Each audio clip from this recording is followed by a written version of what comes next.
Good morning guys और आपके क्रिक exam channel में आप सभी का स्वागत है। तो आज के इस वीडियो में 19 मई के इंपॉर्टेंट करंट अफेयर्स को हम लोग कवर करेंगे। तो हमारा पहला प्रश्न क्या है? हाल ही में किस राज्य सरकार ने हिट कोविड एप्लीकेशन को लॉन्च किया है? तो आंसर होगा बिहार ने।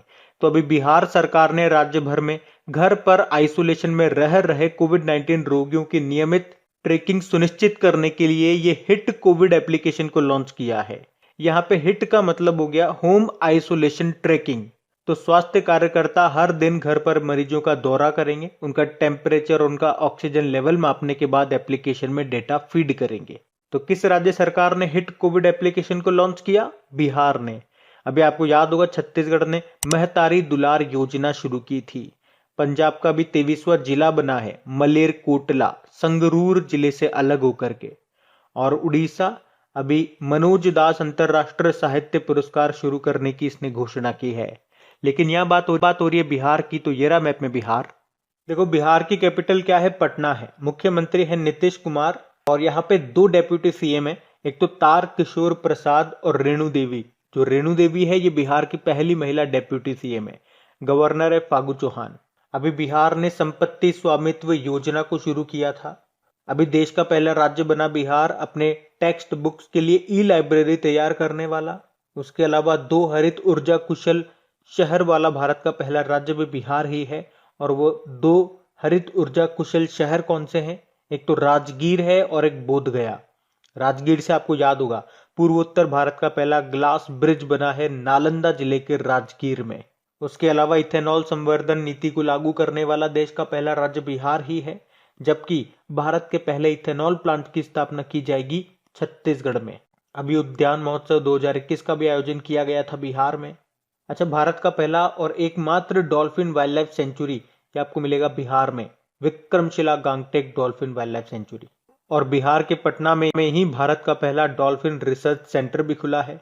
मधुबरी पेंटिंग किस राज्य की है? तो बिहार की है। और किस नदी को बिहार का शोक कहते हैं? तो कोसी नदी को। और याद रखना बिहार के भागलपुर में खुलेगा राज्य का पहला कछुआ पुनर्वास केंद्र। देखो यहाँ पे एक नेशनल पार्क आपको मिलेगा, वाल्मीकि नेशनल पार्क। एक राजगिर वाइल्ड लाइफ सेंचुरी आपको मिल जाएगा, कैमूर वाइल्ड लाइफ सेंचुरी आपको यहाँ पे मिलेगा। और बताओ बिहार दिवस कब मनाते हैं? जब हम वर्ल्ड वाटर डे मनाते हैं, यानी कि 22 मार्च को। तो ये सारे पॉइंट्स याद रखना। बढ़ते हैं आगे। फिर बताइए हाल ही में सुजुकी मोटरसाइकिल इंडिया ने किसे कंपनी का नया प्रमुख नियुक्त किया है? तो आंसर होगा सतोशी उचिदा को। तो अभी सुजुकी मोटरसाइकिल इंडिया ने सतोशी उचिदा को कंपनी का नया प्रमुख नियुक्त किया है। और ये किन की जगह लेंगे? कोइचिरे हिराओ की ये जगह लेंगे। ये जो सुजुकी मोटर है ये जापान की कंपनी है। अभी गुंजन शाह के बारे में आपने सुना होगा, बाटा इंडिया लिमिटेड की सीईओ बनी। और अजंता नियोग ये असम की पहली महिला वित्त मंत्री फाइनेंस मिनिस्टर बनी। जबकि एस बालचंद्रन सूरीनाम में भारतीय राजदूत एम्बेसडर बने थे। बढ़ते हैं आगे।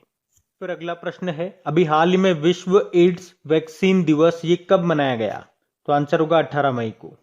तो वर्ल्ड एड्स वैक्सीन डे, जिसे HIV वैक्सीन जागरूकता दिवस के रूप में भी जाना जाता है, और ये अभी हमने मनाया 18 मई को। अच्छा, अगर मैं आपसे पूछूं वर्ल्ड एड्स डे कब मनाया जाता है, तो आपका आंसर क्या होगा? 1 दिसंबर को। और आपको ये याद रखना है वर्ल्ड एड्स वैक्सीन डे ये मनाया जाता है 18 मई को। अब इंपॉर्टेंट डे वाला क्वेश्चन है, तो क्या आप सभी को मई के सारे इंपॉर्टेंट डेज याद हैं विद थीम? अगर याद है तो एक बार फिर से मैं आप लोगों को रिवीजन करवा रहा हूं और आप मेरे साथ साथ बोलते हुए चलना। देखो 1 मई को इंटरनेशनल लेबर डे मनाया, 2 मई को वर्ल्ड ट्यूना डे मनाया, 2 मई को ही वर्ल्ड लाफ्टर डे मनाया गया जो कि मई के पहले रविवार को होता है, 3 मई को वर्ल्ड प्रेस फ्रीडम डे मनाया, 4 मई को इंटरनेशनल फायर फाइटर डे मनाया, 4 मई को ही कोल माइनर्स डे मनाया, और 4 मई को इस बार वर्ल्ड अस्थमा डे मनाया जो कि मई के पहले मंगलवार को होता है। 5 मई को इंटरनेशनल डे ऑफ मिडवाइफ्स मनाया, 5 मई को ही वर्ल्ड हैंड हाइजीन डे मनाया, और 5 मई को ही वर्ल्ड एथलेटिक्स डे मनाया। फिर 6 मई को इंटरनेशनल नो डाइट डे मनाया, 8 मई को वर्ल्ड माइग्रेटरी बर्ड डे मनाया, और 8 मई को ही वर्ल्ड रेड क्रॉस डे मनाया। फिर 11 मई को नेशनल टेक्नोलॉजी डे मनाया, 12 मई को इंटरनेशनल नर्स डे मनाया, 15 मई को इंटरनेशनल फैमिली डे मनाया। अभी 16 मई को नेशनल डेंगू डे मनाया, इंटरनेशनल डे ऑफ लाइट भी हमने मनाया और सिक्किम का स्थापना दिवस भी होता है 16 मई को ही।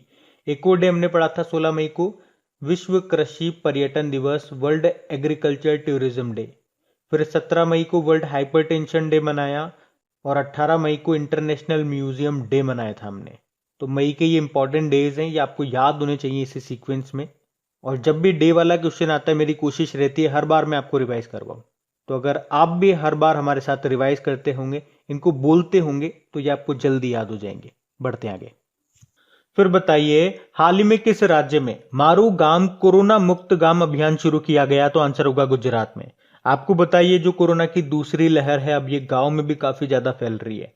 तो अभी गुजरात सरकार ने गांव को कोरोना से बचाने के लिए मारू गांव कोरोना मुक्त गांव अभियान को शुरू किया है। तो इसमें ग्रामीण इलाकों में रहने वाले लोगों से अपील की गई है कि कोरोना के नियमों का पालन किया जाए और बिना जरूरत के घर से बाहर निकलने से बचें। साथ ही में ग्राम पंचायतों को यह ध्यान रखने के लिए बोला गया कि कोई भी गांव टीकाकरण से बचना नहीं चाहिए। बाकी अभी उत्तराखंड ने घरों की पहचान चेली का नाम योजना शुरू की थी और पंजाब जो है कोवैक्स अलायंस में शामिल होने वाला पहला भारतीय राज्य बन गया। और हिमाचल प्रदेश ने अभी आयुष घर द्वार नाम से एक कार्यक्रम शुरू किया था। लेकिन यहां बात हो रही है गुजरात की, तो ये रहा मैप में गुजरात। देखो गुजरात की कैपिटल गांधीनगर है, मुख्यमंत्री हैं विजय रूपानी और गवर्नर है आचार्य देवव्रत। अभी यहीं पे ही मुख्यमंत्री बागायत विकास मिशन को शुरू किया गया था, या इसे आप बोल दीजिए बागवानी विकास मिशन को शुरू किया गया था। उसके अलावा दुनिया का पहला सीएनजी टर्मिनल ये स्थापित किया जाएगा गुजरात के भावनगर में। भारत का सबसे बड़ा मल्टी मॉडल लॉजिस्टिक पार्क ये बनेगा गुजरात के अहमदाबाद में। और अहमदाबाद शहर में ही आपको मिलेगा दुनिया का सबसे बड़ा क्रिकेट स्टेडियम, और अभी इसका नाम बदलकर प्रधानमंत्री नरेंद्र मोदी के नाम पे रखा गया। और नरेंद्र मोदी से आपको याद आता होगा गुजरात में जो विश्व प्रसिद्ध सोमनाथ मंदिर ट्रस्ट है उसके अध्यक्ष बन गए हैं नरेंद्र मोदी, और इस पद को संभालने वाले वो दूसरे प्रधानमंत्री हैं, पहले थे मोरारजी देसाई।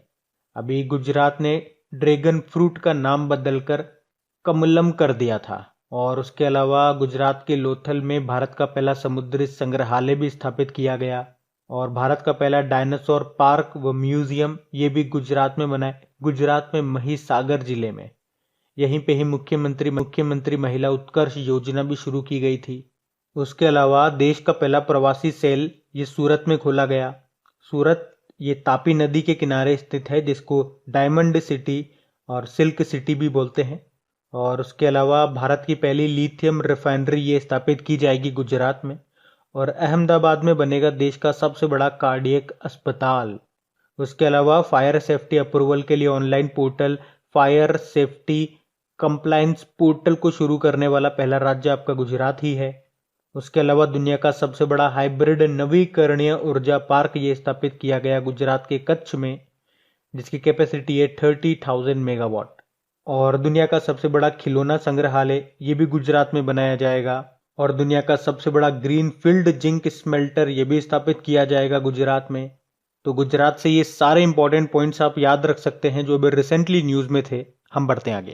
अच्छा बताइए, अभी हाल ही में किस राज्य के मुख्यमंत्री ने मोमा मार्केट मोबाइल एप्लीकेशन को लॉन्च किया? तो आंसर होगा मणिपुर। मणिपुर के मुख्यमंत्री कौन है? एन बीरेन सिंह। और उन्होंने ही अभी ताजी सब्जियों की होम डिलीवरी के लिए ये मोमा मार्केट मोबाइल एप्लीकेशन को लॉन्च किया है। तो ये सुनिश्चित करेगा कि लोगों को कोविड-19 कर्फ्यू के दौरान उनके दरवाजे पर ही ताजी सब्जियां मिल सके। बाकी अभी असम से आपको याद होगा ऑनलाइन बाढ़ रिपोर्टिंग सिस्टम को शुरू करने वाला पहला राज्य बना। और दिल्ली पुलिस ने वरिष्ठ नागरिकों के लिए एक वाहन हेल्पलाइन कोवी वैन को शुरू किया। उसके अलावा मध्य प्रदेश ने अभी मुख्यमंत्री कोविड उपचार योजना और मुफ्त स्वास्थ्य आहार योजना को शुरू किया था। लेकिन यह बात हो रही है मणिपुर की, तो ये रहा मैप में मणिपुर। देखो मणिपुर की कैपिटल इम्फाल है, मुख्यमंत्री है यहाँ के एन बीरेन सिंह, गवर्नर है नजमा हेपतुल्ला। अभी नए चीफ जस्टिस बने थे यहाँ पे जिनका नाम है पीवी संजय कुमार। देखो मणिपुर में आपको एक इम्पोर्टेंट झील मिलेगी जिसे कहते हैं लोकटक झील, और इसी को फ्लोटिंग लेक भी कहते हैं, जिसपे आपको दुनिया का एकमात्र तैरता हुआ नेशनल पार्क मिलेगा जिसका नाम है काबुल लामजाओ नेशनल पार्क। और मणिपुर के फेयेंग गांव को दिया गया था भारत का पहला कार्बन पॉजिटिव टैग। अभी मणिपुर के काले चावल को जीआई टैग भी मिला था। उसके अलावा मणिपुर का जो थोबल जिला है उसकी नोंगपोक सेकमाई पुलिस स्टेशन को भारत का बेस्ट पुलिस स्टेशन डिक्लेयर किया गया था। देखो यहां से आप दो नाम याद रख सकते हो, ज्ञानेंद्रो निंगोंगबाम, ये हॉकी इंडिया के प्रेसिडेंट बने, और एक है डॉक्टर थंगजाम थबाली सिंह, जापान का सर्वोच्च नागरिक सम्मान इनको मिला था, ऑर्डर ऑफ राइजिंग सन। यहीं पे ही एम पेंशन एप्लीकेशन को लॉन्च किया गया था। और थोबल बांध, ये भी आपको मिलेगा मणिपुर में, जिसका उद्घाटन किया था हमारे गृह मंत्री अमित शाह ने। तो ये है मणिपुर। बढ़ते आगे। फिर बताइए, अभी हाल ही में किसे अंतरराष्ट्रीय अजेय स्वर्ण पदक सम्मान दिए जाने की घोषणा की गई? तो आंसर होगा रमेश पोखरियाल निशंक। ये जो अंतरराष्ट्रीय अजेय स्वर्ण पदक सम्मान है, इसको ही इंग्लिश में कहते हैं इंटरनेशनल इनविंसिबल गोल्ड मेडल। तो ये दिया गया भारत के शिक्षा मंत्री रमेश पोखरियाल निशंक को, और इन्होंने ये अवार्ड समर्पित कर दिया कोविड वॉरियर्स को। रमेश पोखरियाल निशंक शिक्षा मंत्री हैं हमारे। अच्छा, इनका निर्वाचन क्षेत्र कॉन्स्टिट्युएंसी है हरिद्वार। और ये पहले है ना मानव संसाधन विकास मंत्री थे, ह्यूमन रिसोर्स डेवलपमेंट मिनिस्टर थे। लेकिन आपको याद होगा कस्तूरी रंगन समिति न्यू एजुकेशन पॉलिसी को लेकर के आई, और उसके बाद इस मंत्रालय का नाम भी बदलकर क्या कर दिया गया? शिक्षा मंत्रालय कर दिया गया। और इनको कुछ समय पहले कनाडा ने भी अपना एक सर्वोच्च सम्मान दिया था, साहित्य गौरव सम्मान। अच्छा, क्या आप बता सकते हो ये किस राज्य के मुख्यमंत्री भी रह चुके हैं? तो आंसर होगा उत्तराखंड। बढ़ते हैं आगे। फिर बताइए, अभी हाल ही में कोरोना के इलाज के लिए 2DG यानी कि 2-डीऑक्सी डी ग्लूकोज दवा को अभी मंजूरी मिल गई। और ये दवा किसने बनाई है? तो आंसर होगा डीआरडीओ ने। 2DG मतलब हो गया 2-डीऑक्सी डी ग्लूकोज, ये दवा बनाई है डीआरडीओ ने। और ये जो दवा है ये कोविड-19 के वायरस की ग्रोथ को कम कर देगा, और इससे पेशेंट के अंदर ऑक्सीजन का लेवल भी बढ़ेगा। मतलब आप कह सकते हो कि जो पेशेंट है उसकी रिकवरी रेट बढ़ जाएगी, वो जल्दी से रिकवर होने लगेगा। और ये जो दवा है ये 65 ईयर से ज्यादा उम्र वालों को भी दे सकते हैं, ये इसकी अच्छी बात है। और अभी वैसे तो इसको मंजूरी मिल गई थी इस महीने के स्टार्टिंग में ही drug controller general of India की ओर से, लेकिन अभी कल ही इसे लॉन्च कर दिया गया हमारे रक्षा मंत्री राजनाथ सिंह और स्वास्थ्य मंत्री डॉक्टर हर्षवर्धन सिंह ने। तो अब लॉन्चिंग के बाद एक दो दिनों में ये मरीजों को मिलने लगेगी। एक तरह का ग्लूकोज है, ये पाउडर के फॉर्म में है, जिसे पानी में घोल करके पीना होगा। दवा का नाम याद रखना 2DG। किसने बनाई? डीआरडीओ ने बनाई है। अभी डीआरडीओ से आपको बताऊं तो डीआरडीओ ने कोविड-19 का पता लगाने के लिए आर्टिफिशियल इंटेलिजेंस एल्गोरिदम उसको भी लॉन्च किया था, जिसका नाम है आत्मन AI। और वैसे अभी वर्ल्ड हेल्थ ऑर्गेनाइजेशन ने चाइना की पहली कोरोना वायरस वैक्सीन सिनोपर्म को भी आपातकालीन उपयोग की मंजूरी दे दी थी। लेकिन यह बात हो रही है डीआरडीओ की, तो इसके बारे में जान लो। देखो, डीआरडीओ मतलब होता है defence research and development organisation, और इसकी स्थापना 1958 में होती है। नई दिल्ली में हेडक्वार्टर है। अध्यक्ष जी सतीश रेड्डी हैं, और इसका मोटो होता है strength origin is in knowledge. अभी हमने पढ़ा था डीआरडीओ ने एक ऑक्सी केयर सिस्टम भी बनाया है, जो मरीजों को दी जाने वाली ऑक्सीजन को कंट्रोल करेगा। अभी गोवा में पाइथन 5 जो कि एयर टू एयर मिसाइल है, उसका भी सफल परीक्षण किया था डीआरडीओ ने। और अभी डीआरडीओ ने हेलीकॉप्टर इंजन एप्लीकेशन के लिए सिंगल क्रिस्टल ब्लेड तकनीक को भी विकसित किया। डीआरडीओ ने हैवी टॉर्पेडो बनाया जिसका नाम रखा था वरुणास्त्र, और टॉर्पेडो से बचने के लिए एक सिस्टम बनाया जिसका नाम है मारीच, जो कि एक टॉर्पेडो डिफेंस सिस्टम है। उसके अलावा डीआरडीओ ने सीआरपीएफ के जवानों के लिए रक्षिता नाम से एक बाइक एम्बुलेंस भी तैयार की। उसके अलावा भारतीय सेना के साथ मिलकर भारत की पहली स्वदेशी मशीन पिस्टल आसमी को भी डेवलप किया। और अभी डीआरडीओ ने भारत का पहला स्वदेशी रूप से विकसित एयर ड्रॉप्ड कंटेनर भी बनाया जिसका नाम क्या रखा? सहायक NG। और अभी डीआरडीओ ने ही हेमंत कुमार को साइंटिस्ट ऑफ द ईयर के अवार्ड से भी सम्मानित किया था। तो ये पॉइंट्स ध्यान रखना। आप पढ़ते हैं आगे। फिर बताइए, अभी हाल ही में SpaceX के स्टारलिंक उपग्रहों को क्लाउड सेवाएं प्रदान करने के लिए किस कंपनी ने SpaceX के साथ समझौता किया? तो आंसर होगा गूगल ने। तो अभी गूगल क्लाउड और SpaceX ने स्टारलिंक सैटेलाइट के माध्यम से इंटरनेट सेवा प्रदान करने के लिए आपस में समझौता किया है। तो इस समझौते के तहत ग्रामीण क्षेत्रों में तेजी से इंटरनेट सेवा प्रदान करने में मदद मिलेगी, और ये सेवा ग्राहकों के लिए 2021 के अंत से पहले पहले उपलब्ध भी हो जाएगी।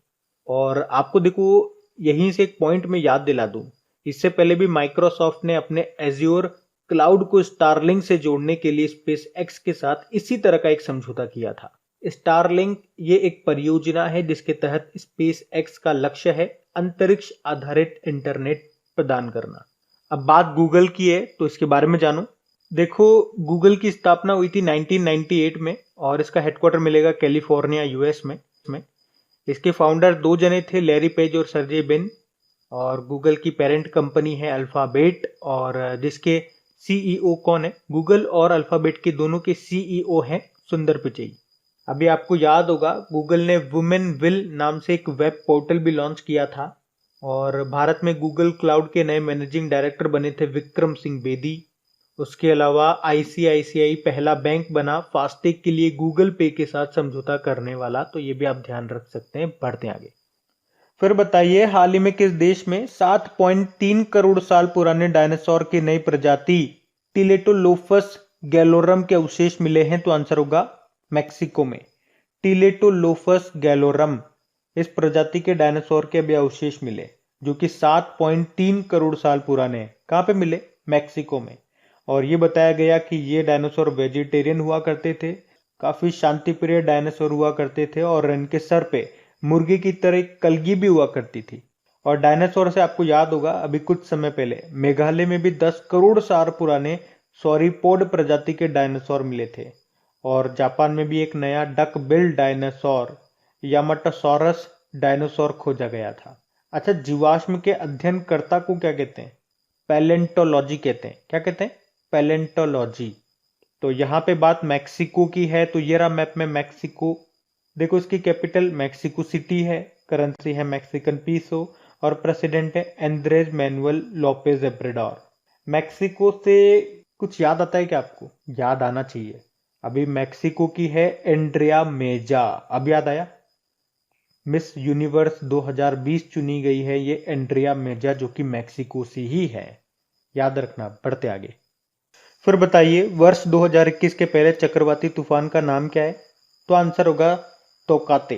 तोकाते ये चक्रवाती तूफान है और ये उत्पन्न हुआ है अरब सागर में। और ये जो इसका नाम है तोकाते, ये नाम किसने दिया? म्यांमार ने नाम दिया है। भारत का जो पश्चिमी हिस्सा है पे अरब सागर से उठा है, तो भारत का जो पश्चिमी हिस्सा है वहां पे इसने अपना प्रभाव छोड़ा, जैसे कि महाराष्ट्र, गुजरात वगैरह, राजस्थान के इधर जोधपुर वगैरह का इलाका हो गया। वो काफी स्पीड थी इसकी, लगभग 175 किलोमीटर पर आवर की स्पीड से ये आगे बढ़ा। तो नाम याद रखना, इसका तोकाते नाम था और ये 2021 का पहला चक्रवाती तूफान था जिसका नाम किसने दिया? म्यांमार ने। इससे पहले जो पिछले साल तूफान आए थे, एक तो निसर्ग काफी न्यूज में था और उससे भी ज्यादा इंपॉर्टेंट था अम्फान। अम्फान नाम दिया था थाईलैंड ने और निसर्ग नाम दिया था बांग्लादेश ने। अच्छा, इंडिया मेट्रोलॉजिकल डिपार्टमेंट यानी कि भारतीय मौसम विज्ञान विभाग, इसके डायरेक्टर जनरल कौन है? डॉक्टर मृत्युंजय महापात्रा, जिनको साइक्लोन मैन ऑफ इंडिया के नाम से भी जाना जाता है। बढ़ते आगे। फिर बताइए, अभी हाल ही में के राज नारायणन का निधन हो गया। क्या थे ये? लेखक थे, प्रख्यात तमिल लेखक थे ये के राज नारायणन, जिनका भी निधन हो गया। और ये कीरा के नाम से प्रसिद्ध थे। वे लोक गीतकार और करिसल यानी कि काली मिट्टी की भूमि साहित्य के पिता के रूप में भी प्रख्यात थे। और उन्हें 1991 में उनके उपन्यास गोपाला पुरुथु मक्कल के लिए साहित्य अकादमी पुरस्कार से भी सम्मानित किया गया था। के राज नारायणन इनका नाम था, तमिल लेखक थे, निधन हो गया अभी इनका। तो बात करेंगे कल के वीडियो में पूछे गए प्रश्न के उत्तर की। तो कल के वीडियो में आपसे पूछा था असम की पहली महिला वित्त मंत्री कौन बन गई? तो आंसर होगा